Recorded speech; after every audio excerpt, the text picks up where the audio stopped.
Zaterdag was het een belangrijke avond in Oostrum.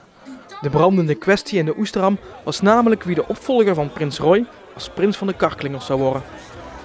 En voor de oplettende aanwezigen stond de nieuwe prins toch al een tijdje voordat hij bekend werd op het podium. Als opvolger van Ed den Eerste tot en met Roy den Eerste, de 58ste prins van Oostrum, Lul en de Boshuizen, Olly nieuwe prins van de Karklingers, prins Luc den Eerste! Merci adjudant! Adjudant Lennart!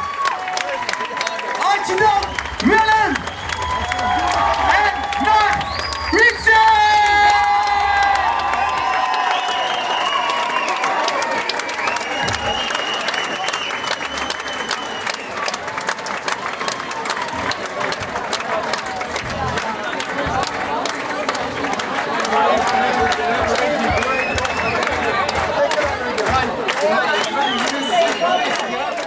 Het hoge woord is eruit. Hoe voelt dat nou? Ja, geweldig.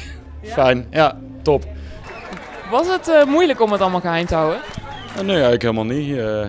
Nee, ik ben lieger van beroep. Dus, op het begin niet.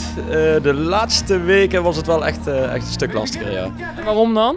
Ja, omdat dan mensen vragen gaan stellen en ja, dan werd het idee, het komt dichtbij, om het zo maar te zeggen. Ja, precies. En hadden mensen hier in Oostrum al verwacht dat je prins zou worden? Ik denk dat er wel wat mensen waren die wel een verwachting hadden, ja. Want jullie hebben hier een prinsenbol. Dat is correct en daar stond ik redelijk bovenaan. Net, nipt. Prins Luc heeft als adjudanten Lennart Peters en Willem Verheijden aan zijn zijde staan. Had je het verwacht eigenlijk dat jullie gekozen zouden worden? Wij als kwartet bedoel je? Ja. Ja, ik had wel verwacht dat iemand van onze vriendengroep in ieder geval een keer gekozen zou worden. En dat je daar dan bij zit, dan, die kans is natuurlijk groter als je met een kleinere vriendengroep bent. En doet het nu Luc is? Had ik ook wel een keer verwacht. Ja, ja zeker. Het is echt een carnavalsvierder, doet altijd mee met de zitting. Dus ik had wel, dat had ik zeker wel een keer verwacht. Ja. En de nieuwe prins is gebrand om aan de bak te gaan. Hij kijkt er enorm naar uit. Prins Luc den Eerste!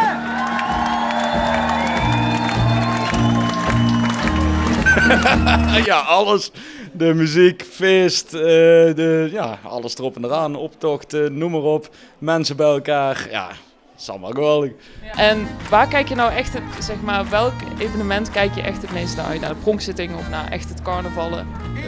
Carnaval zelf, denk ik, ja. Ja, gewoon 3 dagen fiesta. En wat is het volgende op de planning? Nou, ik denk hier nog eerst even een feestje vieren. Ja. Nou begint het pas. Dus flink bier zuipen? Ook.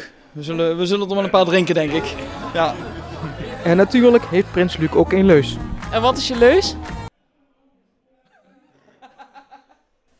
Tenminste, dat is de bedoeling. Maar gelukkig voor Luc wordt hij uit de brand geholpen door zijn adjudanten. En wordt zijn motto uiteindelijk toch nog uit de mouw geschud. Oké. En wat is je leus? Zolang je maar gelooft in de carnavalsmagie, doven wij het vuur nog langer niet. Prins Luc houdt op zondag 24 februari zijn receptie in de Oesterham.